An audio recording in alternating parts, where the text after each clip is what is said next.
Okay, so welcome everyone, and today's topic for Ancerious discussion is going to be how to RP and write the end of and post-war period of a war. We're going to be looking at how do wars end, how to write and create a peace deal, immediate after effects of a conflict, economic problems post-war, political impacts and changes due to warfare, post-war geopolitics, rebuilding from victory or defeat, how to RP a losing nation, how to RP nation collapse, how to RP occupation by foreign powers, total defeat and resistance movements, what not to do post-war, and good examples of post-war stories in Ancerious. So, the first thing is, how do wars end? Well, yeah, at the end of the day, war and conflict make up the majority of RP in nation roleplay, and yet, despite its kind of like all-encompassing focus that everyone, loves to do, very rarely are such wars actually properly role-played out or written. And even rarer still, those post-war eras are just, not really done properly. Same with the ending of the conflict. So this discussion is going to try and aim to help with that. So a war ends in a myriad of ways, typically by one side obviously acknowledging that they can no longer fight, or by one side achieving their objectives. This does not mean that all wars end with one side's complete defeat or a nation being destroyed. Quite far from the fact. Wars which result in national destruction are extremely rare, and most conflicts will be ended over much smaller events. So typically a nation will in some way capitulate, whether that be through contesting over held territory and ceding such to opposition, signing a peace deal after, there's been strong losses on both sides. White peace is also quite common, where both sides, take some losses and come to an arrangement, but try to recuperate the losses of the war somewhat. And, just remember that there are different levels of peace and surrendering. White peace is obviously, again, both sides agreeing to end the conflict, nothing changes. But, this only really happens if both sides are not that committed, or, if the conflict has dragged on for so long and stagnated that it's no longer worth pursuing for either party. Conditional peace is, of course, peace at a price. We will sign this peace deal if you give us this territory, for example. And then you have unconditional surrender, which is the big one, I guess, which is one side just going, okay, we surrender, we capitulate, do whatever you want. We just want peace. We just want an end to the fighting. So, those are the sort of most common things that happen. Annexation and full capitulation, as said, are really rare and usually happen in extreme circumstances. And given that many conflicts fought, especially in Ancerious, are not really official wars, they don't have active declarations, and there's usually no usual official end to many conflicts. So it's more kind of like, both active participants are using proxies or third parties or fighting under the table. There may be no, proper start, but then a load of third party fighting, and because of that there may be no proper end either. Just a sort of sudden cessation of hostilities and, at the very most, a backroom deal being made. So either way, all wars sort of come to an end officially or unofficially, but it's important to realise when a war or a conflict has come to its natural conclusion, and that's both from an out-of-character standpoint, focusing on the actual story of the conflict and whether everyone's having fun or not, and from an in-character standpoint, from, character perspectives and a nation's perspective, looking at, the cost, what this war is doing to everything, and just whether or not it's actually worth continuing. Again, it's especially important if one side is not having fun in said conflict, or the conflict itself has kind of lost its steam and nobody's really posting to it. At this point, it's best that just both players or whoever's involved just wrap it up and seek some sort of ending and resolution. And, many players think that War RP is the best part of Nation RP, and yet, honestly, post-conflict, at the very end of a war, offers probably the widest array of storytelling direction that you can find, regardless of the ending usually of the conflict. So this kind of works into how to write and create a proper peace deal.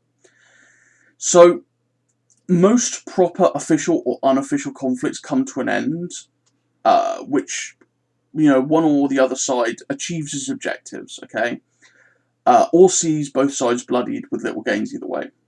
In such scenarios, many nations are kind of just happy to sit down and negotiate after losing losses or territorial resources, or at least making some sort of gains on their objectives where they can then hold the upper hand. And, a peace agreement is pretty much a good way out to stop further conflict, or as a method to solidify one side's gains over, sort of anything else. So it's important to remember that if you do an RP peace agreement, this is kind of like one of the big things, you don't actually have to write the document out declaration by declaration.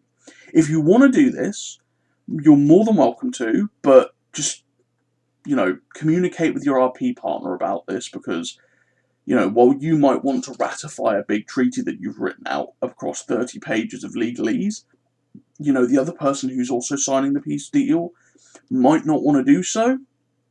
And if you're sneaking in clauses that just completely cripple or fuck up their nation, and they just agree to it because they don't really want to read this massive legalese document, then that's just you kind of being a cunt.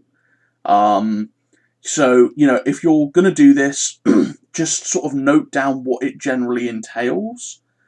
But if everyone wants to go into detail, cool. But usually, you just kind of write down what the peace agreement will cover, both agree to it out of character, maybe do an RP, obviously, in character, and boom, sorted.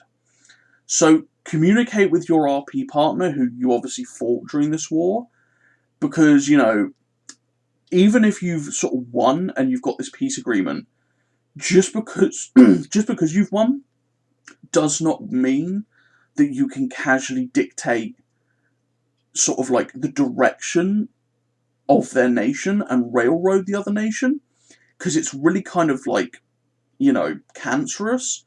So if I won a conflict, say, against Ivepop here, and it wasn't a massive conflict, but it was enough that his nation perhaps sued for peace after I achieved my objectives and got the upper hand, I could then be like, well, my nation still technically wants to continue the conflict, but obviously Ives doesn't. So we go to the negotiating table, and I start giving him demands like, oh, well, your nation has to desize its military by half, or this current government needs to be removed, or you've got to let me execute this particular character that Ive likes playing. Well, okay, are there logical reasons why those should be actually put in place? Or is that just me wanting to castrate Ive's faction to make it easier for me to then deal with him later, compared to, an actual logical end to the war? And then if he's like, well, I don't want to do that because then that puts me into a shit position, I can then be like, oh, all right, well, fine, I will just continue the war then. And I may not want to do that out of character, and maybe should be like, I don't want to do this anymore. So don't use peace deals to dictate and railroad other nations. If things make sense in character for both sides, awesome. But, again, if me and him here have equal sized nations, and we go to war, and I win in a small conflict, why the fuck would his nation agree to heavily restricting their militaries over maybe a border dispute? It's just, you've got to be sensible in what you're trying to put into this peace deal, essentially. So peace deals should reflect contextually the size of the conflict and sort of what's expected in terms of, reparations or economic sort of back and forths. They're kind of common at all levels. So, there might be a small skirmish and somebody's mining place gets blown up. Well, the other nation might demand economic concessions for that. But at the same time, if there's been a gigantic mega meme war and the other side wants to, punish the other, then they might heap a load of reparations on them as well. Territorial gains, kind of only really makes sense in either large front wars with nations nearby, or wars that are actually focused around that particular issue, like, X nation holds my territory, therefore I'm going to go to war with X nation to take it back. Part of the peace deal was obviously me demanding that territory be given back. That's all fine. Restrictions to military, there are scenarios which are fine for that, after major conflicts or one side surrender, where there's maybe full capitulation or occupation. Yeah, again, it has to be sort of contextual whether the situation works or not to allow that. But, keep things relevant. Again, I'm not expecting me and I've popped to have a small border skirmish and all of a sudden I'm demanding the annexation of all 60 solar systems that he owns. That's just retarded. And also sort of do note that there needs to be the political willpower of your nation to actually try and enforce these sort of peace deal arrangements.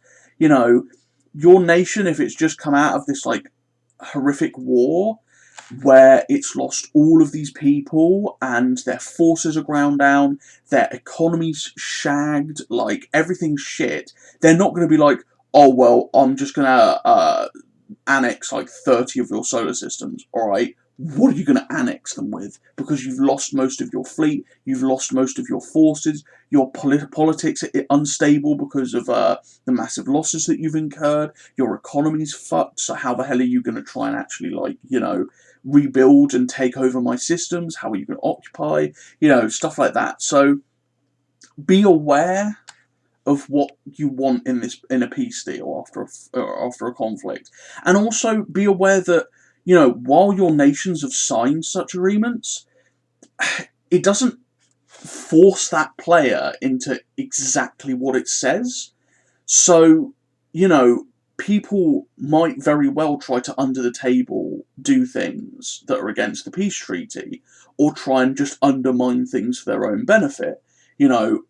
It's cool because it opens up really cool story potential, but just be aware that if you are going to openly break treaties that are inverted commas, legally binding, it will reflect on how other nations deal with you diplomatically. And obviously the side that you've signed the peace deal with is going to be less than thrilled, especially if you start, say, funding all of these terrorist cells after the cessation of hostilities and all this stuff. It's still going to create tension between the two of you. So while there's a peace treaty, it doesn't mean that it might necessarily last. But if that's what you're going for story-wise, awesome. And sort of for the last bit with peace deals, remember that there are different ways to approach a peace deal.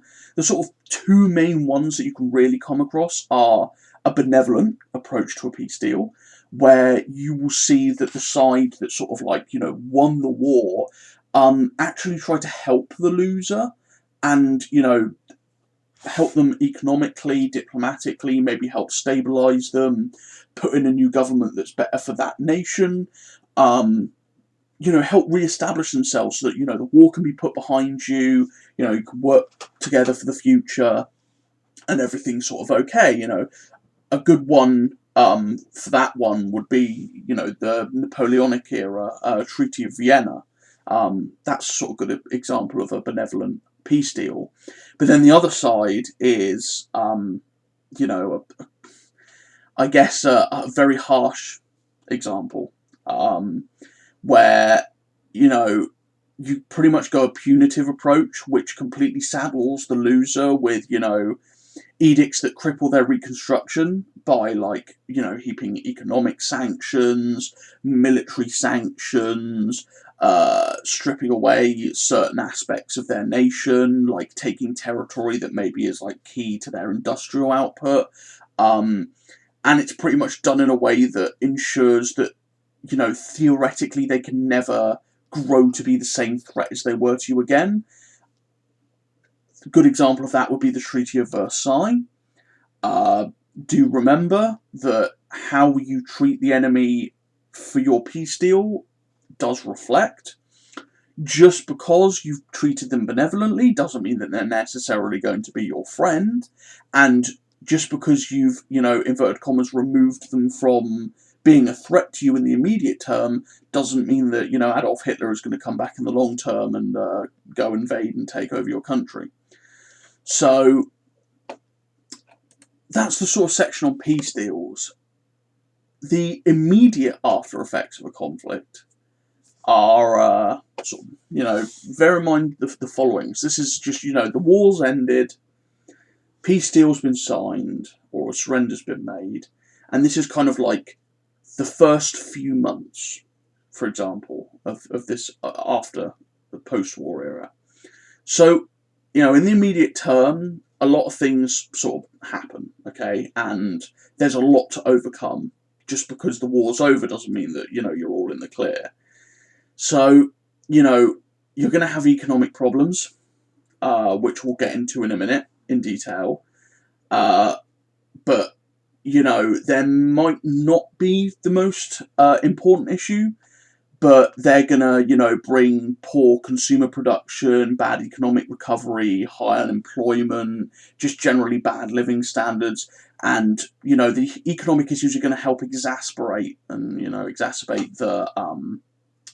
the rest of the issues that are going to be coming with the post-war period. So, on the political scene at least, it's, going to bring about, possibly going to bring about instability. A government that's just lost or has been perceived to be weak throughout the conflict is going to quickly be blamed for the loss of the conflict and is probably going to be ousted, whether, voted out in a snap election, step down themselves, or get couped essentially.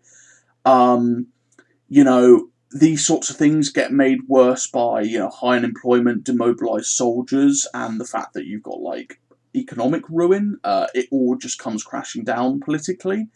But even if a nation is the victor, a political party may try to exploit this for their own gain and sort of ride the populism to cement their power. If your, X party has won this massive war and done fantastically, the X party may be like, oh, maybe we should just keep control because the people love us and we've done such a good job. And everyone's like, oh, well, actually, I wouldn't mind if, X party is in power from now on. They did a damn good job doing this. And all of a sudden, next thing you know, it's like descending into authoritarian control. So, the political scene is always a bit up and down, as we'll sort of get to as well. Then there's also going to be perhaps a shift in ideology. Was it heavy interventionism and military focus that won them the war? Well, if so, well, maybe that isn't so bad after all. I mean, look at America. They've never come off of a war economy. They're still riding that high from World War II. And the population may support and help propagate this. Was the government of the loser espousing and pushing heavily, perhaps, right-wing policies and agenda? Well, if they've just completely and utterly decimated their own nation, then losing the war is probably going to oust them and cause the nation to turn away from those sort of, right-wing policies for a long time because of the damage that they've done. So, the whole, ideology can shift pretty heavily after a conflict. Even just a minor conflict can help, topple particular ideological states. So it all kind of comes down to the context in your nation and what exactly your, ideology has done to either help or, in some cases, heavily affect your participation and fighting. And, of course, all of these issues are made worse by, obvious and immediate after effect, which is destroyed and damaged infrastructure. I mean, this is perhaps, depending on how bad the war is, one of the most critical aspects, because not only does your infrastructure need to be repaired to allow society to get back to normal, to actually help itself again, but repairing and rebuilding it is massively expensive. And if you're already economically crippled, it can be downright impossible, and it can lead to more problems down the line because you can't, get your economy back into action unless you have your infrastructure back, but you can't rebuild your infrastructure unless you've got your economy back. You know, as sad as it is to say, Ukraine is in exactly this position right now, where they have lost a shit ton of their infrastructure fighting this war against Russia, and even, if they win tomorrow, yeah, in an outright stunning victory, the economy of Ukraine has been absolutely decimated, and their infrastructure has been decimated as well, and it's going to take them a long time to be able to restore, even with outside help, what they had before, which will never probably go back to how it was. So, obviously this is for people who have had infrastructure destroyed. If your nation hasn't been touched by that, then, obviously that makes sense that it wouldn't affect you. But, if you've been invaded and your world's bombed and your starbase is destroyed and your shipyard's, damaged, then it's going to be causing some serious problems. And, for wars, you need a lot of manpower and equipment to win them, obviously. But once the war's over, all of that manpower and equipment kind of has to go somewhere. Now, this is an aspect that really, in my opinion, isn't touched upon post-war, but demobilization is the act of bringing forces home and, taking them out of the military and putting them back into civilian life. And for soldiers who have just been fighting a conflict, this is pretty jarring, and it's going to cause some societal instability, okay? Especially if unemployment is already high and they were being well paid in the military. Because they're probably going to see the government as turfing them out of a good job, and they're going to feel betrayed by that, which is going to add to more civil unrest. And, just the act of gathering all of your forces if they're fighting abroad and across all these different solar systems, bringing them home and collecting up all their equipment is going to be expensive, complex, and it's going to take time. And, all of the gear you might want to sell off to try and assist with economic recovery. But again, the military might not like that. The soldiers might not like that. So, veterans are a key aspect for post-war stability because how they're treated is paramount. There's a lot of IRL examples that show that poorly treated veterans can be the downfall of a nation. I mean, look at Hitler, look at Mussolini, look at the Freikorps, where most of their members ended up being soldiers and veterans from World War One. Look at the British troops that got posted to Ireland post-World War One, where they were used to, being trigger-happy and shooting back at everything. So whenever they were dealing with rebelling separatists, they'd just pull the trigger and kill people, just, out of nowhere, and it caused all sorts of problems. So, how is your nation and society as a whole going to react to these soldiers and veterans socially, politically, and financially coming back into the fold en masse and then demanding, better pay, good jobs, various handouts, representation in politics? Is your nation going to cave to these, in which case it's going to cause some, big societal changes and political changes, or are they going to, treat them like some of the veterans had in World War One and Two, where they essentially were just like, or, the fucking US soldiers in the Vietnam War, where they got back and were like, right, well, we did our duty, and then the state just goes, okay, and never touches them again, and they just get left out to dry. So, these are the things you've got to think about, especially if you're in a major conflict. Even if you're a winner, if you're a victor, this is just as important to a victor as a loser. And, these are problems that you're going to have to try and deal with. So, the next sort of point is detailing economic problems of a post-war nation. So, it's kind of obvious, and we've said it in a couple of other discussions before, but wars are not cheap. In fact, they're exuberantly expensive, even small ones.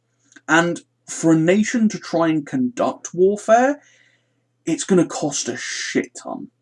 And that's kind of one of the main reasons why most states will try to avoid warfare at all costs, because of the cost. And so, after any sort of fight, there's going to be an economic slump. regardless, because it's going to be brought about by several, reasons. The first one is going to be investors and the general free market do not like investing or conducting business within a nation that's at war. Why would you pour your money into enterprises or supplies or projects which could be destroyed with absolutely no returns to you? Yeah, it's true, the nation could be winning, but as things dip and turn, there's no guarantee that the stability is going to be great, and the conflict's just going to warn off all these people and the benefits that peacetime brings. So almost immediately in a conflict, your economy is going to dip. And, that's only going to grow more and more prevalent as the fighting continues and things get tougher and tougher. And, this is all going to sort of like roll into one thing, but, as I said, wars are expensive. And, because of this, loss of investors and that, nations are quickly going to spend their sort of capital and liquid asset reserves buying up, more weapons, building new ships, paying manufacturers, using money to like prop up sectors of the economy and society that can't sustain themselves in a war economy. And these reserves, without active replenishment through investment, economic trade and export, which of course can be disrupted by the war, will quickly drain out and leave the nation looking for alternatives like war loans or hiking up its taxes and doing things that are going to cause more problems. And it's going to be hard to sustain in the long run. And, war economies themselves, when a nation actually switches to them, are terrible for the production of wealth. Industry and production, which is geared towards fulfilling exports, trade, making consumer goods for the individual person, get repurposed for building more for the war effort, be that ships or computer chips for weapons or tanks, whatever, And this contracts the economy. And the longer this goes on, the worse it gets, because obviously you start having shortages of just basic stuff for your population. And, if once this starts happening, you're going to have to start like asking other nations for loans or economic aid. Look at Ukraine again; they're having to, ask for loans. They're having to ask for bailouts. They're having to ask the EU and the US and everything for economic aid because they can't sustain themselves in this conflict. And it's been 3 months now?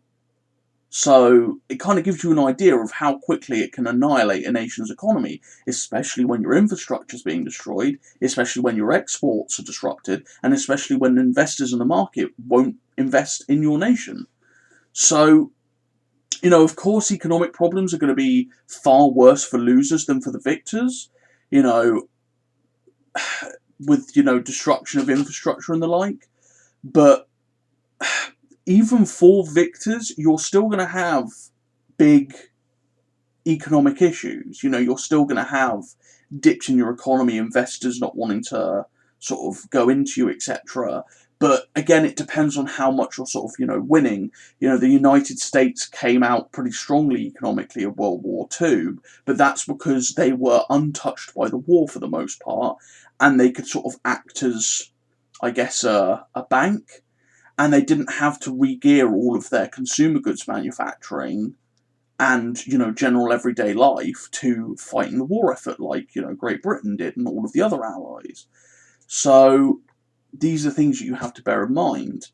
And you also have the fact that once you're starting to, conscript many of your people and your population into the armed forces to sustain a conflict, it draws people off of production lines and, draws people away from the economy, leading to even more shortages and even a loss in quality in production and goods nationwide.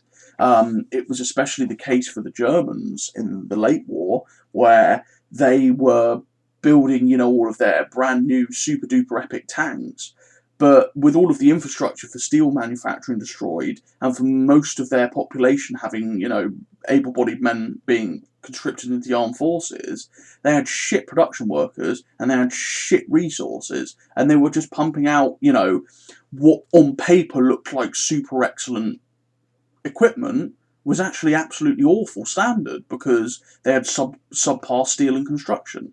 Um, so these are the things you got to think about as well. With reduced production due to war conscription, you could also be embargoed. You could also have trade raiding going on. All of these are going to take a cost, on you during the war, and these costs are going to add up. That eventually causes unsustainable measures like you might have to price fix or go into austerity, and this can lead to the rise of black markets, which stick around even after the war and cause a problem for post-war nations. And it can also lead to very much rise in organised crime, especially crime institutions as well in war-torn countries that will then start infiltrating politics and more, and then you have to try and turf them out post-war. So even when you shift back from a military economy post-war to a civilian economy, this too can cause problems. So many arms industries now have to essentially drop production of rifles or tanks or whatever, and this basically leads them to go, okay, well, we've been producing X number of tanks for all of this time, and we've got 200 workers here. Well, now we've got to go back to producing plant pots. Well, demand for those plant pots isn't exactly high, and we don't need to produce as many of them, so we're going to have to lay off 150 workers. Well, now those jobs have just been cut, and you've just got a load of unemployment. Or the jobs may cut wages, or reduce social aids or something, and it just causes more and more unemployment, social issues, just as the economy is trying to restart itself, and it can just steamroll, and it can kind of keep itself in that rut for a very long time. But as said, on a flip side, a nation that actually gets into a war economy may actually struggle to move away from it. Again, America has kept its war economy going since World War II, and it's now an inherent part of their culture. I would like to say it works for them, but it also doesn't at the same time. They've still got a strong military, and they've still got a very strong economy, which is waning, but it's stayed hell of strong for a long time because it was untouched by the war. But it's had obviously knock-on effects on a social level because it's affected the day-to-day lives of normal people, and politics because obviously the politicians have to sort of focus around keeping people in jobs for, say, building Abrams tanks or jet fighters. Nobody's going to vote for a politician that wants to move away from a war economy and cut 200 jobs at Boeing, fighter jet assembly line or whatever, if you know what I mean, as a sort of example. So those are the economic problems that you're probably going to be facing. Now on to the political impacts that you're probably going to be facing. So paramilitaries are sort of one of the main things that can often rise to prominence in post-war climates. People, can form paramilitaries for a multitude of reasons, obviously, but it's usually in opposition or support, even, for a current regime, and the result of a regime like losing stability, especially from losing a conflict or whatnot, and the ability to monopolise its authority over full territory, because if the regime has just come out of a big war and it doesn't have the resources available to it, those couple of outer systems that have always kind of been talking about seceding or having their own identity might start founding paramilitaries that want to go towards independence or whatnot. And, it just can't really sustain itself in this way. And, you've got examples that came out of various wars, like the German Freikorps, fascist black shirts, the political paramilitaries that sort of promoted the German army because it allowed them to, effectively bypass peace treaty limitations, and the Polish separatist paramilitaries after World War One.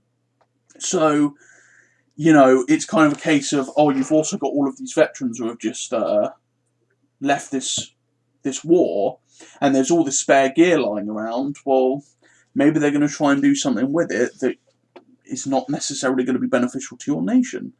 And on the same sort of line, separatist groups, they're not stupid or cowardly. If they see that your country is weak, you know, or has just lost a war, or is battered fighting a war, they're going to take the chance to mount an uprising or demand greater concessions and privileges. You know, I mean, there's a hell of a lot of examples that we got here: Ireland, Hungary, Arabia, Ukraine, Poland, etc. In World War One, India, Indonesia, Ukraine in World War Two, Native American tribes during the American Revolution and Civil War, to name a few. You know, if you've been oppressing some ethnic minority groups for a long time, and, you know, especially if you've got an authoritarian state, or you've been, you know, oppressing your population, and your nation is currently embroiled in a big conflict, or has just lost a big conflict, and now doesn't really have the resources to put stuff down, they're going to use that opportunity when you're weak and politically wounded to push for more rights or better placement in society. And it will turn violent should the government turn around and be like, no, we're not going to do this, and they try to hard crack down. Because again, you know, the government's losing, they're seen as weak, this is the moment, let's take it, or all or nothing. So, you know, opposition groups who don't seem to break away as well will also take this lull in the authority of the state, or, you know, due process in order to try and force their way into power. It more typically happens after a war, as during wars the public, you know, tends to hate groups that would sooner aid the enemy than, you know, inter-party cooperation. But it can also happen in a war if the actual, you know, party in power becomes way too unpopular.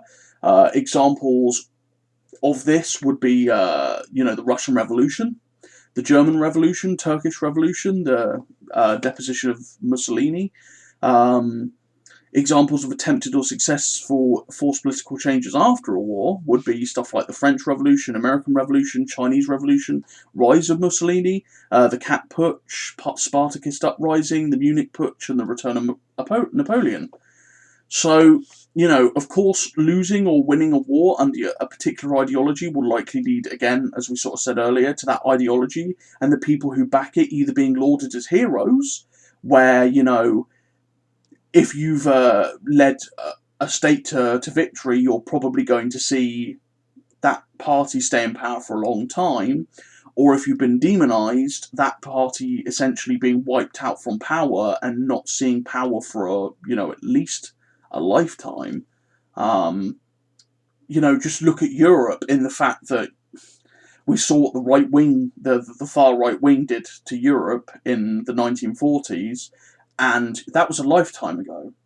Well, unfortunately, the far right's on the rise again, because nobody in our generation remembers what happened, because we weren't there. We didn't experience it. So, unfortunately, people have short memories, but it's kind of the case of you see what a particular ideology does after a war or a conflict, and, you know, it's either going to work for you or it's not going to. And because of these, this is why, if you have a peace treaty, at least on the victor's side, you must avoid disappointing your own population, because a particularly bloody war will cause outrage if the peace does not feel like it was actually worth fighting the war in the first place. So this is why Japan and Italy, for example, turned against their own allies after World War One. You know, likewise, the worse a peace deal is for the loser, the more that they feel betrayed or bitter, which will influence their politics, aka Germany in the Treaty of Versailles. You know, in some rare cases that a country has gone through a war particularly unscathed and victorious, might come out with a brighter outlook on the world, but this too can have ailments. You know, both the UK and the USA's public felt pretty damn comfortable after World War One, which completely paralysed them for proactive measures against new threats to their supremacy. You know, however, a proud public after a major war can be just as dangerous as a bitter one. The French, for most of the 1920s and 30s, never had a government that could last a full term, and often changed government within singular months. Their military also failed to evolve their doctrines and change in technology or the nature of their enemy, because, you know, of the overconfidence that got brought about from the victory of World War One. And, well, we saw how that worked out for them in World War Two. So, these are the kind of political things that we like people to, you know, sort of work around and focus on. And sort of the the sort of politics end wraps quite nicely into post-war geopolitics. So, geopolitics after any sort of conflict are usually going to change, whether in small amounts or in, a titanic shift. It's kind of the nature of politics to always respond to ongoing threats and issues. And the moment where one side of any conflict is weakened or out of the picture, this is of course going to cause some sort of reaction. So, if you're in the conflict, or hell, even if you're not in the conflict, portraying your nation's views and outlooks on the geopolitical scale is a really good way to add an extra layer of storytelling or spice to a war. And this can be done with just simple news posts, condemning a certain side, condemning certain actions that are in an RP that might be, perceived as war crimes from one side, calling for aid, denouncing particular actions at a diplomatic meeting, or, maybe a little news report from the front with examples of a particular soldier's heroism, or maybe civilian reactions as one of their cities got bombed. It can all help create a larger picture, and if you're not in the conflict, you too can post, news reactions to events like this as and when they happen to make it feel interactive, like the greater, I guess, galactic community is watching these events and responding accordingly. And it's, as I said, it's really simple, just news posts here and there. We've been trying to do it for the build-up of 3AW, and as 3AW has sort of started, and I really do recommend doing it because it just makes it that extra bit real, I would say. And of course, if one side loses or wins a large conflict, they're going to be typically in two states. So for the winner, it's going to be they win, but at a cost. So in this instance, other nations may view the injured victor the same way as they actually view the loser. They're wounded, they're easy to exploit, and some may even make moves on territories or try to step into the temporary power vacuum, seek concessions, just any method to really sort of get a quick one-up on the victor and just get into a position where they can actually start manipulating things or be in a little bit of a better position than they were before. Sort of not necessarily kicking while he's down, but quickly they're not able to look anymore or do this, that and the other. Let's just take what we can and do what we can before they sort of get back up on their own 2 feet. The second option is clearly going to be if the victor, won and is in a position of strength. And it's going to effectively make the victor become more forward geopolitically because they're going to be, maybe wanting to throw their weight around on the economic and military or political scale. And the nations may then try to, more or less do the same thing of, trying to get good economic deals or, I guess, one up, not necessarily on the victor, but on each other by courting favour of the victor and sort of rubbing up to them to get certain protections or benefits. For the loser, ironically, just because they've lost doesn't mean that they're necessarily going to be like, oh, you lost, time to get ostracised from the community. A weakened nation might find that it suddenly has quite a lot of people offering to help it, whether these are, legitimate offers for, aid, loans, people who just want to help, or silky sweet promises from nations being, yes, we will help rebuild, give you aid, give you loans, etc., but in exchange for certain things changing in your political sphere or, some territory or whatnot. It depends, on who's talking to you, but, there's quite a lot of people who will usually talk to the loser and actually try and, invest, get them back on their feet, for good or bad, effectively. And, alternatively, a positive peace deal might actually result in large investment and rebuilding efforts anyway. And, the loser, trying to be brought back up to where they were and alleviate any bad blood by the victor or, like, a load of other nations along with the victor. Christ, look at West Germany after World War II. The US pumped vast amounts of resources into that country and just rebuilt them from the ground up. And, they turned into a powerhouse. So this kind of gives a good overview for the two sort of, I guess, most generic options for if you win or lose, but just because you've won or lost doesn't mean that you're technically in a position of strength, but it doesn't also mean that you're in a position of, shitness either. And of course, after a big change, with a big conflict between superpowers, there's going to be power vacuums. When a powerful authority collapses, another is instantly going to seek to, take its place. After the USSR fell, China, took its place. And this can even occur in the ashes of a defeated nation itself, with internal elements, rising to power to try and make a resurgence.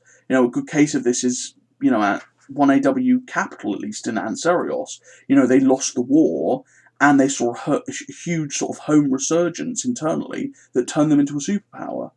So the end of major wars can result in sort of, multipolar geopolitical climates, one where multiple alliances exist in equal power, or, there might be a unipolar one where one alliance particularly dominates an international affair because they've obviously won the war against the other alliance.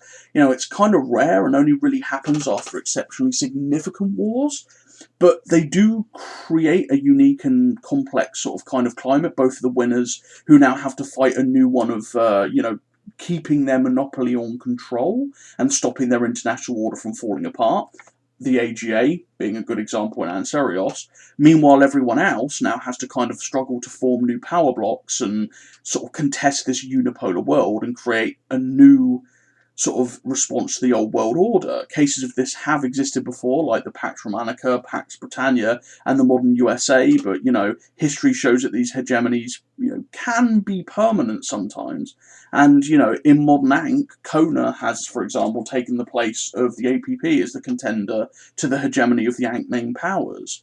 So, again, with sort of power blocks and political voids and power vacuums, with the old powers also comes voids which kind of can be quite easy to contest as well, and periods of time where these big nations fall down can see lots of small groups trying to also steal the spotlight, not necessarily big alliances or other nations. They can be groups like ISIS or Al-Qaeda, extremist groups that suddenly want to gain the spotlight and shill a particular agenda. That they rose to prominence after the collapse of Saddam Hussein's autocracy. And, because of this, it also shows that victors will never have absolute control in a modern world. The US and NATO might have won the Cold War against the Soviet Union, but they absolutely bloody lost the war on terror against, Al-Qaeda and ISIS. So there's always going to be these sort of threats that come out that are going to be either sort of generic, that are used to be, that the nations are used to fighting against, or they're going to be, much smaller conflicts and smaller focuses on extremist groups or, other threats that are unconventional. So, with that sort of geopolitics out of the way, let's get on to rebuilding from victory or defeat. All wars cost, as we said, that's important to remember, but for both the victor and the loser. And you've got to take some time to rebuild and recover from a conflict of any reasonable size. In RP terms, it's best to at least show this through story and action. Immediate effects of post-war should be acknowledged and worked on somewhat by the nation itself and its characters who view its story. This can be done through, news reports, or it can be mentioned offhand in RPs. Just anything to help give this sense that the nation, being a victor or a loser, is struggling with the immediate after issues and is having to address them. So, have these issues develop over time. Of course, a loser will suffer more, but, economic instability can also lead to social problems that could then lead to political problems. And you can sort of use these political problems then potentially to have a coup story or a snap election where the government has changed and just shake stuff up story-wise. But if you're going to do stuff like this, tell it through characterise with supporting news and the like. Don't just sort of have it happen out of nowhere. You've got to build these things up and show it from points of view. How do people feel about it? And reflect these problems on the national stage and then the galactic stage. the victor of a war may try to capitalise on their victory and maybe act against several other enemies that are also a threat. Or it may cease intervening for a period to try and rebuild, or solidify a political victory in terms of propaganda and diplomacy. You know, losing nations probably, as sort of the flip side, won't really be undertaking anything in military actions for the foreseeable future, and may be desperate to secure investment and aid from other nations through diplomacy. So, you know, if your losing nation has just lost a military conflict, they're not just going to be out and about intervening in other RPs and fighting these battles, because that's not going to happen. You don't have the economy or forces to do that. You're going to be out there doing diplomacy, asking all of these different nations to help you, while the victor might be like, oh, well, you know, we're gonna found a new power block, we're gonna make these alliances, and we're gonna try and monopolise on the power that we've gained. So, you know, of course, how long and how much you delve into rebuilding depends on what the context of the war is, of course. You know, a small running engagement is not really going to require anything major, but if you've had a huge war going at each other for empires of, you know, regular parity, with huge losses, it's certainly going to require a few years in character of rebuilding to overcome the inner turmoil at the very least. And, you know, we don't want you to just brush it off. We want you to create stories out of it, because it does allow a really good story. And, you know, at the end of the day, rebuilding is a story, and it can come from all sort of angles. But it's important to remember that its inherent platform for just giving you writing opportunities and handling the post-war issues gives you so many threads to dive into. You don't have to take all of them, of course, but it gives you options for change, for the better, for the worse, for maintaining the status quo while, you know, rowing through a sea of challenges. Just, it gives you an opportunity to show your nation getting through its highest and lowest points equally. How it deals with post-war victory, how it deals with post-war defeat. It gives you all of these different things that you wouldn't normally have your nation sort of sitting in.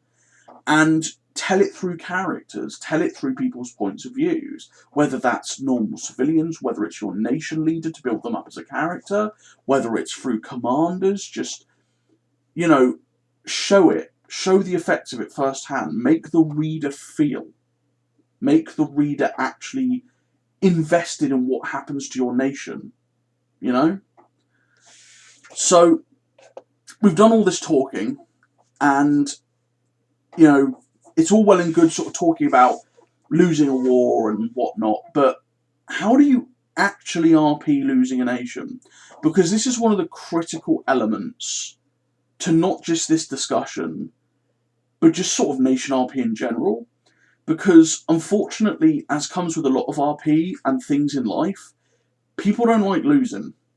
Which is kind of a shame, because losing is how somebody learns, and in terms of story and RP, losing is probably the best time for storytelling from a nation and character perspective, and it creates a treasure trove of future plots.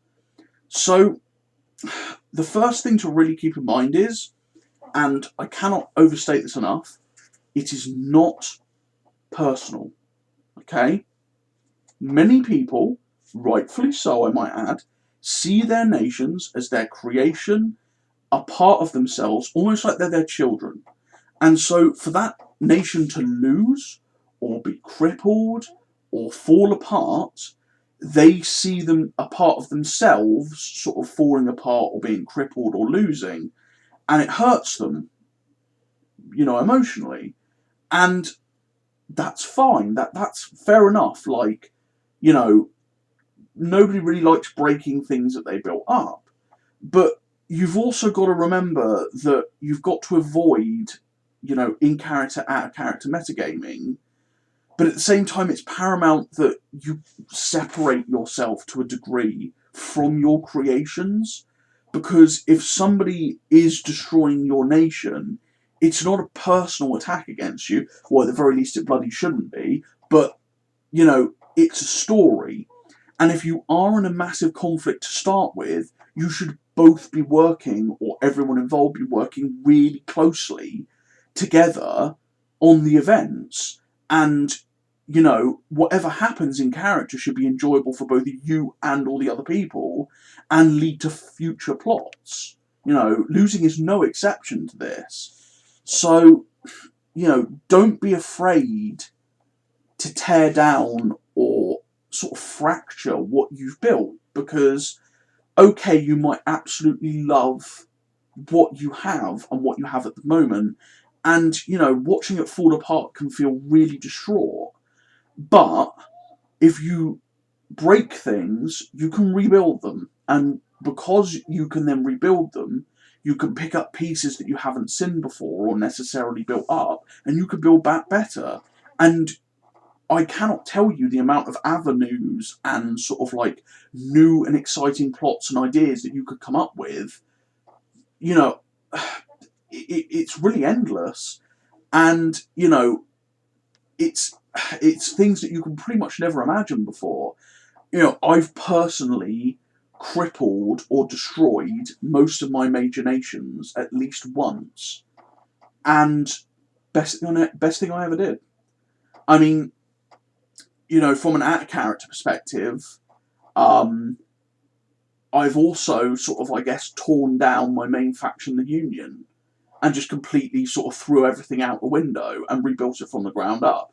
And that has allowed me to, create things that I never thought possible, and it's infinitely better. And it's the same in character for like Capital and Triarch and the like.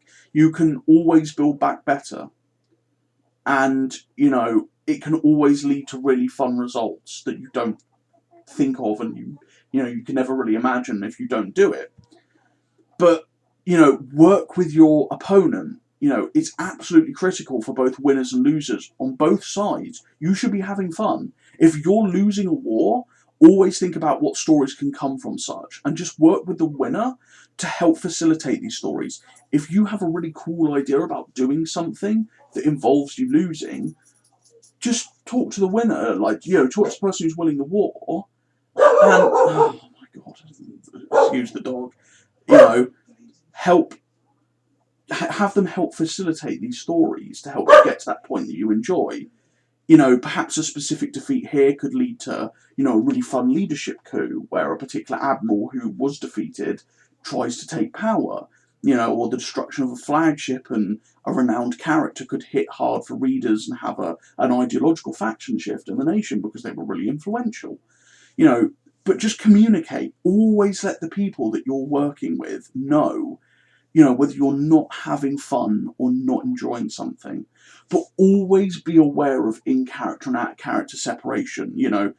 If the players are fighting you and you're in a war and they're memeing and they're winning and they're just dismissing your story ideas and they don't really care about your nation, but they're just beating the shit out of you, it's okay to be annoyed at that, and you're absolutely within your right to ask for admin involvement.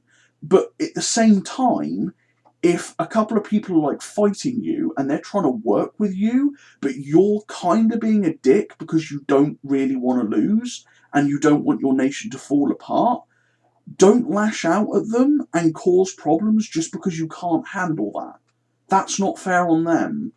So, story is story, and it's kind of a really big thing of, and I've seen this kind of a lot, but if your nation has caused like big, I guess, events and issues on a galactic scale, and you've, gotten into these conflicts with other factions, don't be surprised if you do lose because you've, alienated all of these people, and don't really complain or kick off over this because, you chose your story direction.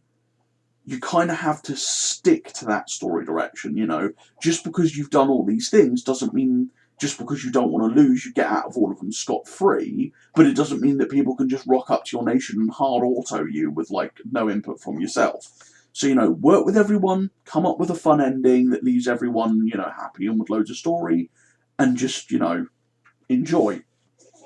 And from an in-character perspective, always explore losing from characters, okay? How does your national leader feel losing? How's it affecting their character? How's it affecting your forces? What about your civilian population and the average Joe? Tell stories through these different perspectives, And, you know, through their eyes, it can help flesh out the loss, it can help flesh out your nation, but it also gives you great ways to insert foundations for, you know, ideological shifts or coups or regime changes or big social issues at the very ground level and show how they develop from nothing, effectively. So, you know, explore the effects of what loss is having on your nation through news reports, journals, and such. They can all help set the scene and make losing a war feel more emotional and difficult. It can help grab readers, especially for certain characters, and make war-centered RPs carry more weight. You know, if you create such characters that people really love and enjoy in a nation that's really well written, people are gonna, you know, root for them as the underdogs, and then, you know, feel emotional when they manage to scrape, you know, Pyrrhic victories, or, you know, whether if they lose the war or whatever. And, you know, it's still interesting then watching to see how those characters in the nation copes with everything after the conflict, and then people want to see them build back better and, you know, become something greater. So that's kind of how you RP loss in a sort of setting like this. And it is the most difficult aspect, I will agree, but it's also the most important. I cannot stress that enough. So, you know, we've talked about sort of like nations collapsing and everything. So how do you actually RP that? Well, you know, a nation collapsing into civil war or breaking apart into sub-factions or just outright falling apart for a period before reunifying is a large event and one that should not be taken lightly. You know, civil war is perhaps one of the most common plot lines in nation RPs, and yet so often it's done really poorly where, you know, the civil war just pops out of nowhere, with some very thinly veiled reasons as to why it's happening, and then once it's sort of done, which is typically very quick, it just sort of disappears into history and there's no everlasting effects, and like, oh, done and dusted, that's that fun RP done, guys. Like, you know, if you're going to do any sort of large nation conflict or split, you absolutely have to lay the groundwork far, far in advance for that. You know, it could literally be done by some characters just espousing certain opinions, or behaving in different ways, or stating the nation has some undesirable aspects, or two characters in high position of powers having a particular argument over an ideology. You know, start it small, just like this, and then build it up over time. You know, explore these issues. You know, why are there diversions in opinion? Why do people have a particular opinion on, you know, this contextual piece?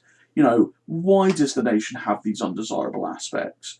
And explore why this is the case in RPs through different characters' eyes, having context of different events and change things, and, you know, have it mould to these differences. For example, losing a war can outright turn people against an ideology or political party, and winning could even cause fractures within a political party or group who may want to use that to ride to a higher power. So just as it goes, consistently develop it, but always keep it relatable. You know, people don't disrupt or bring down their nation and their daily lives unless things are truly dire. And I really do mean that. You know, keep it relatable. So many times in these civil wars, you see, you know, a democratic nation suddenly having a far right Nazi rise to power, or like ultra giga communists, and they fight each other, and it's just like, all right, but what do they want? Oh, well, they believe in the Aryan species and ethnically cleansing and death to foreigners. Okay, but literally who is going to relate to that and why? Like, if I see, like, a Ku Klux Klan member and they're like, hey, we need to bring down the US government, I'm not going to relate to that. I'm going to call them a memoid and I'm going to go back to playing, like, War Thunder online, you know? It's these sort of things of you've got to make it relatable by showing both sides. You know, why are they doing what they're doing? And if you've done the whole foundational thing of like divisions and beliefs and everything, people understand why it's come to this. You know, but have you gotten to the point where the readers go, okay, Joe Bloggs believes in this, and he's choosing to take this side in this civil conflict? I can understand that. I think that's fair. Given everything that's been shown to me, it's a reasonable assumption that he'll choose that. If they can do that for both sides, fantastic.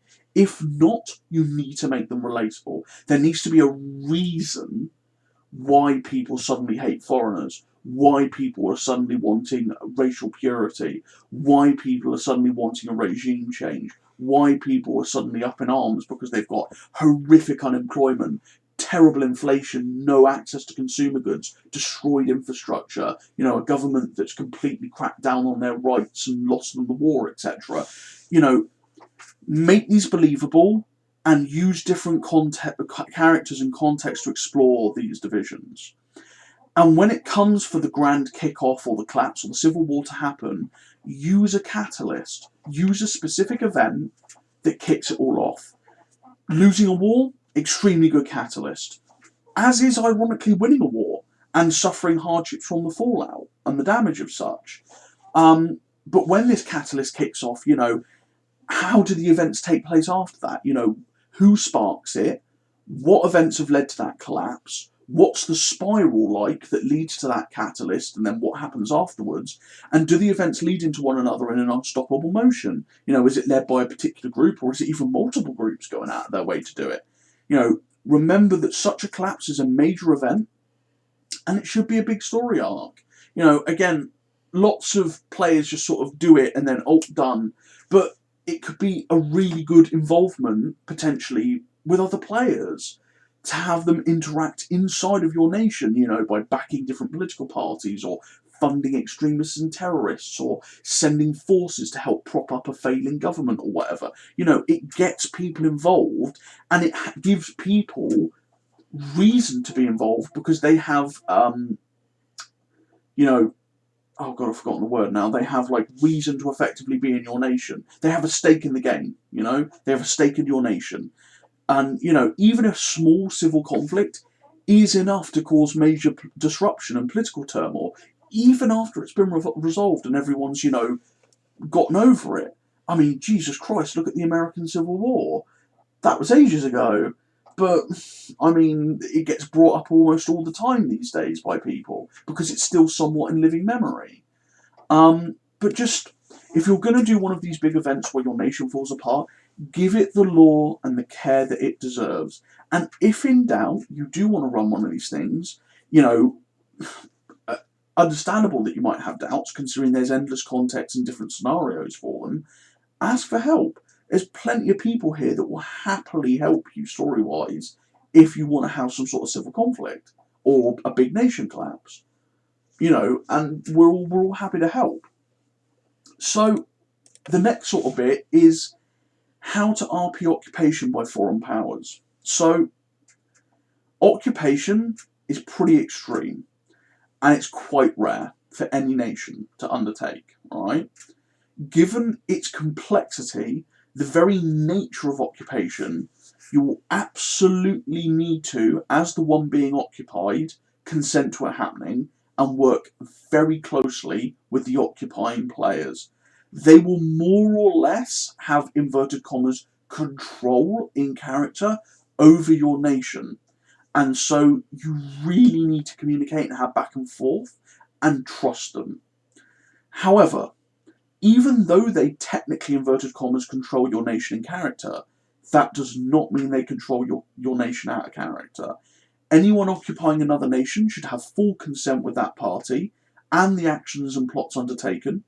Cooperation is 100% needed to occupy, to get any occupation RPs done. But at the end of the day, the player who was lost still has full control of their nation. It's their creation after all. It's up to them if they want the occupation to fail or succeed. But as I said before, don't be belligerent and refuse to work with people just because you don't enjoy losing. Whether you're a victor or, the occupyee, it goes both ways. There are plenty of stories that you can do with occupation. It's very fun to explore, actually. Such examples which are obvious are resistance movements, which can be a good way to still fight back. Others include things like having, the occupiers set up a puppet government, and then, playing that into everything that's going on. Subterfuge and intrigue between, multiple political elements. Maybe there's collaborators going on. You've got occupiers trying to win the hearts and minds of the people. You've got rogue military elements that still need to be encircled and subdued, etc. There's lots to do when you're being occupied. And when you're being occupied by multiple nations, you can actually have extremely fun joint nation ops. The best example for this is the Selefra arc after the Second Ancerious War, where Capital got occupied by the AGA. We had some really fun joint ops going on with just crazy things going down with constant resistance activity going on. In fact, we even turned it into a tabletop at one point. But if you are occupying a nation, remember that it's hard, expensive, and very politically taxing. You will lose a lot of men and women in an occupation, and there is absolutely no guarantee that your presence will help stabilise or change the nation for better. Constant resistance pushbacks, big losses, little progress will trickle back to your own nation and will add up. Your public will push to end, the occupation, and the political will may waver to actually keep it up. And, it is good roleplay to then add this to the story. Just because the occupier, the occupiee, the person who's being occupied, is writing about how their nation's suffering and, all this stuff going on, well, you're an occupier and there's stuff going on to affect you as well. Why not show that, just like the other person is showing their side of things? Your political parties claiming to end the population, your public being angry at the amount of losses because of the constant resistance attacks, etc. Because, you need to work with this too. And if there's back and forth, you could really hit for maximum story impact.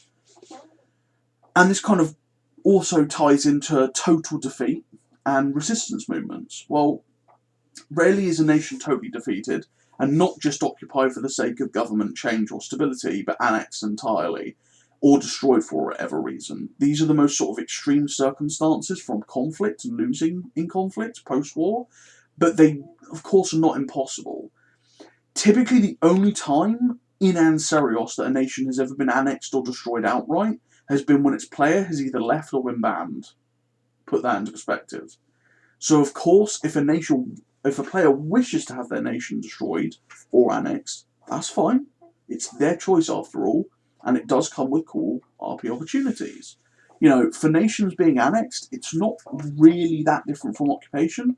It all still applies. Resistance movements, winning hearts and minds, and trying to undermine the invader are all still valid RPs that can occur, no matter what is agreed on, whether the outcome is the annexation goes ahead or it fails. But it all comes to a head, and you've got social upheaval that's going to occur, new influx of foreign individuals into your main nation, suddenly swings and sways in political governance and political outcomes, because suddenly, these 30 extra star systems and trillions worth of people are now technically fucking part of your empire. Well, that's a pretty sizable amount, and it's effectively, the equivalent of the United States taking over Mexico. Do you really think that would go well? Probably not. And do you really think that the United States people would have the political will to maintain an occupation over Mexico? Absolutely doubtful. So, they couldn't put up with Afghanistan. So, yeah, it's, it just goes to show that just sort of keeping these places locked down is pretty hard. And again, even if somebody agrees to have their land annexed, it's still up to the person doing the annexing to show that it is a problem. You don't just walk into somewhere and go, you're mine now, and everyone goes, okay. That doesn't happen. Show the problems that you face. And, fun RPs can also stem from your nation's annexation or destruction. And they can revolve around governments in exile, or a big exodus of people to another nation as refugees. These little enclaves can then be RP'd by, the owner as part very closely with the sort of nation that's letting them in. Or if they don't want to play that nation anymore after it's been destroyed or annexed, they can have these little enclaves be given to the other players for them to play around with for their own story reasons. This has actually happened several times here, and it reflects refugees and fleeing people from, the defeated areas. For total destruction, I mean, the death of an entire nation is not exactly a small event, even on the galactic scale. So, if you're going to do such, you really need to properly plan it out, build it up, and execute it correctly, likely with staff oversight, and ensure that it's not really disrupting any other plots and comes across as good. Because we've had quite a few people just to be like, oh, I have my nation destroyed or get annexed, and it's just a cop out that just gives someone else a load of systems, or like just doesn't really have any issues or downsides. So, if a nation is destroyed in war, whether it's worlds being burned or it's people fleeing, it's best to also think about the wider galactic community and how such is going to get involved, because, if Drac here decided to go around and wipe out 3 entire player factions, for example, and the players completely agreed with it, okay, and they were all going to write up a journal for it or do an RP for it, well, they've also got to think the fact that 3 nations being wiped out on the galactic stage through genocide is probably going to lead to some major fucking intervention by a load of other nations. There's going to be condemnation, there's going to be fighting, and that should be written and taken into account within the story. Now, if all of those people have agreed that it will be the outcome anyway, that's fine. But they shouldn't go ahead and just write it without any of that intervention happening. They can then say, okay, this is going to be the desired outcome, but if anyone sort of would intervene to try and stop this from happening, you can do so, and we will try and write it into, our journals or whatever, or you can come and help RP in this RP with your intervention, but just know, if you do, this is going to be the outcome no matter what you kind of try and do, and they then have to, assent to that. But, it's key to not just sort of do these big moves where, like, nations die and everything, but then nobody is allowed to get involved and nothing really happens, because, nobody just allows a nation to just instantly get up and die overnight. It just doesn't make sense. So just keep that in mind. And again, total defeat and nation destruction, it's fucking rare. Like, nations don't fight to the last man in every single conflict, and people don't fight to wipe out nations in every single conflict. This is like devouring swarm fighting level stuff that, we're talking about here, and it's very rare that you're ever going to see it in Ancerious, let alone experiencing it yourself. So, what not to do post-war? Well, it's quite simple, really. At the end of the day, the main number one thing is, do not just return yourself to your pre-war conditions in one post, or like nothing bad ever happened in the first place, or that the war was, anything beyond just a small little engagement, if it was a massive one. If it's a small little engagement, you're fine, but if it's a proper big war, no. If we see you doing that, we're going to call you out on it, and we're going to ensure that your nation takes some hits afterwards. And just a note for everyone here, 3AW, that's going to be the case. We're going to be ensuring that people get absolutely, dunked on post-war, economically and otherwise. So, do not isolate yourself. Some people might feel like, obviously losing a war makes them look like a clown, or belittled, or a loser, or just not a good person. Well, that's not the case. Engage with other people in character and out of character. People love opportunities, and people who don't, constantly act invincible. It's cool. It's, new opportunities to go for. If you're sitting here like, no, I don't know, like, I don't know if I would really like my nation to lose, I don't really know what I'd do with it post-war, I don't think I'd do that, why not give it a go?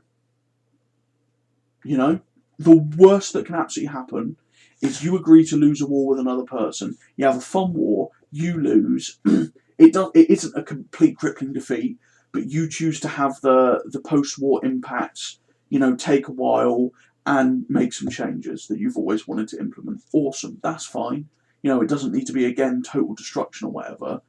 Just it comes with really fun things that you might not have thought of before. So do not, for the love of God, drive any sort of animosity between you and whoever you're fighting out of character, because for fuck's sake, that destroys war RP, and it completely destroys any form of post-war RP or ending of wars. The amount of wars that I've seen auto-resolve because one side just goes, you know what, fuck this, you're an asshole, this is a load of shit, and just storm off, is unreal, even to the modern day. It's so prolific, and I just wish it wasn't, because, you know, you don't have to be an enemy of the person that you're an enemy in character with, you know? It's just not needed. I've been in wars against most of the people in this group, and, you know, I'm still friends with everyone, and you can have a real good time, because when you trust people and you put everything out in the open, nothing can go wrong, because you don't need to worry about people changing things. And again, don't try to change things every 5 seconds if you're doing this planning for an end of the war, because that will cause animosity, because people will be like, yo, can we just agree to an outcome? And somebody will be like, oh, well, actually, what if we do this and I don't really take as much losses and, you know, you take a little bit more. Like, no, don't do that. Just come to an outcome. Don't drive animosity. Everyone get on with everyone. Do not assume that just because you won a war, that your faction is better off from the war than it had been prior to it. War is rarely good for business. It can break families, it can destroy mental health, radicalise young fighters, cause hatred to societal groups, cause political criticism for how it was fought or ended, create lapses in authority which can, you know, opposition groups can take advantage of. It can create occupations that drain nations and their resources with political optimism. And there has never been a war where the victor did not struggle with at least one of these aspects. So just because you went into a war and won it, does not mean that you're immediately just like, oh, I play Stellaris, so all of my resources just increased and now I have all of this extra stuff. It doesn't work like that. Like, show effects from a victory that are not particularly great. That's a big thing. Do not create new opposition groups and sort of like organisations that exist solely to be knocked down like bowling pins, okay, for stuff like civil wars or any post-war opposition. Add dimension and depth to new factions and organisations and opposition, even if you plan on them just sort of popping up and losing. Don't have these big issues and problems resolved just in one post describing how they were overcome. Create arcs, involve other users if you fancy to take control of said factions maybe, or use this era to introduce new fresh blood and forces into your cast of characters and faction. Avoid at all cost the trope of superficial 2D civil war in which one side is just shallow and indisputably the bad guys in every single way and destined to lose in like 2 posts, because nobody likes it and it's not fun. You know, do not also just casually destroy your nation and write yourself out of a war just because you're losing. It makes you look petty and fucking shallow, and if you start being passive aggressive, we're going to call you a dick, because it's just completely not needed. And a few of you here might be like, oh, that sounds like a particular somebody. Yeah, it is. And you see it in other groups as well, where they're losing a war, and they're like, oh yeah, I'm fine with losing, but they're not. They're not fine with losing, and they can't fucking take it. And they then kick off about it and cause problems and get Pagro over it. GTFO, if you can't take it, don't do it. Don't agree to it in the first place. You know, don't go back on your word. Don't lose a war and then have it have like literally no effect on your characters, especially your nation leader, because that's going to affect them more than anything. You know, have it be represented in your characters and their points of view. Don't just have your political scene brush off loss in a conflict. Like, oh, the X party just lost us this war and did all this stuff and now it's all awful. Well, I guess we'll just vote them in again. Like, why? Why would there not be repercussions for a political party? Or for an authoritarian dictatorship? Did your super giga emperor, who everyone loves, fuck up a war and get like loads of people killed, lost you nation territory, and has put you into a like bad peace deal? Well, then your super giga emperor, who everyone loves, they don't love him anymore, and they're going to try and depose him. And I don't care if he's some super entity who you absolutely love and adore. Have him in an arc where he gets deposed and loses power. That's interesting. You know, introduce some fresh stuff for your nation. Um, don't conduct, as said, a big event in civil war if it's just going to get resolved in a couple of journals and then everyone makes up and the nation goes back to normal. Completely pointless. You shouldn't have even done it in the first place. If you've been occupied, you know, don't make it a nightmare for the victor and the player to just achieve literally absolutely anything, and make it so that they have at least some avenues for hearts and minds. Not every single person is a resistance fighter with a rifle, but also don't expect your resistance groups and such to be super armed and equipped with giga-tier military weapons or have fleets able to defeat your occupier because, you're the one being occupied. But at the same time, if you're an occupier, don't just sort of like throw infinite resources at everything to completely and utterly stop any sort of occupied player from making any sort of progress or gains or little victories or whatever. So those are the sort of like what not to do. And we'll sort of move on to the final sort of segment, which is a couple of examples of good post-war affairs in Ancerios. The first one is the capital occupation. So after the Second Ancerios War, the Grand Empire of Capital lost, and it got occupied by all of the nations in the Ancerios Galactic Alliance. And this actually led to fantastic plots regarding sort of like holdout forces from the old regime, resistance movements from various different ideologies, fighting against the occupiers and each other. You had the solidifying of the sort of like post-regime political movements, and a lot of characters sort of like focused on the occupation army itself in a bunch of RPs. And these served as a really good foundation for, not only the eventual end of the occupation when the nations pulled out, but also it gave a good attempt for the nation to become democratic. And, this first free election that was built up to quite heavily was the catalyst for Capital's complete collapse post-war. It shattered into many of these states because they had so many different opposition and different ideological groups vying for power, which were all pretty extreme, and just, created this absolute clusterfuck. And loads of people got involved, and it was this big plot. And it was one of the best ones I've ever done. It was really, really fun. And I really recommend that for anyone who wants to do it. Ironically, Capital's fallen apart like 3 times now after a major conflict. It's probably one of the funnest things I've done, to be honest, and I intend to have it fall apart more in the future. And, on the flip side of that, despite winning the Second Ancerios War, the Union of Worlds, which is, my sort of main nation, lost the ideological war, and coupled with heavy losses, economic issues, and the ongoing occupation of capital, it led to the government becoming staunchly anti-interventionist and quite isolated.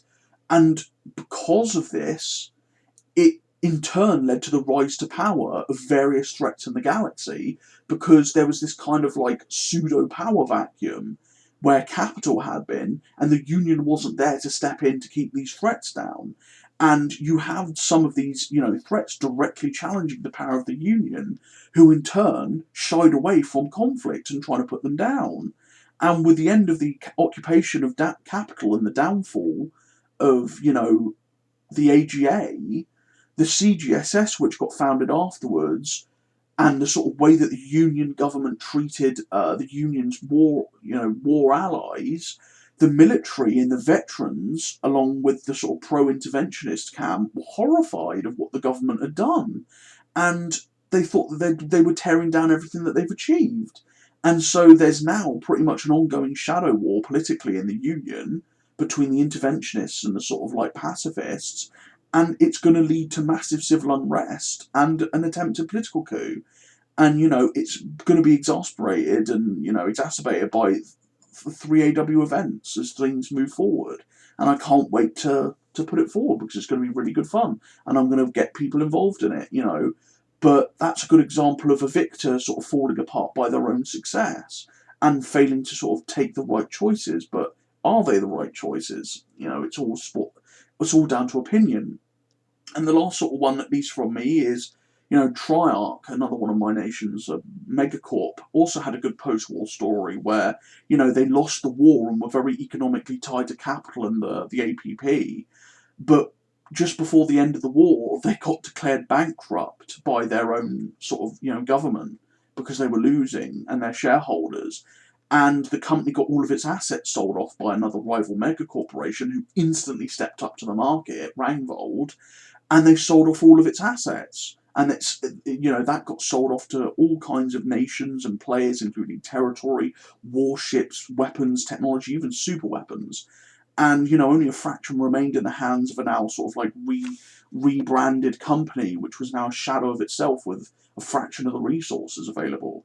And they've had to slowly rebuild and navigate the minefield of what was the post-war galaxy, with various geopolitics and the rival megacorporation, which was trying to take them down at every turn and sort of stamp out the last resistance of them. And it's led to some really good fun RPs, which sort of ironically led to Triarch joining the mega corporation that took them down as a subsidiary and trying to undermine several of their other subsidiaries, and kind of getting back on into the scene of things, but from a different approach. So there's lots of different ways that you can really do sort of post-war things. And that kind of comes to the end of everything that I've had. If anyone would like to, I guess, ask any questions or whatnot, but ask away.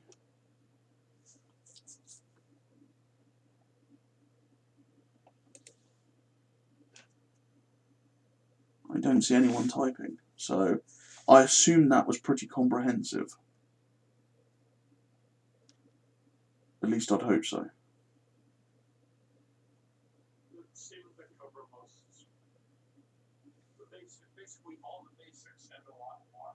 Cool.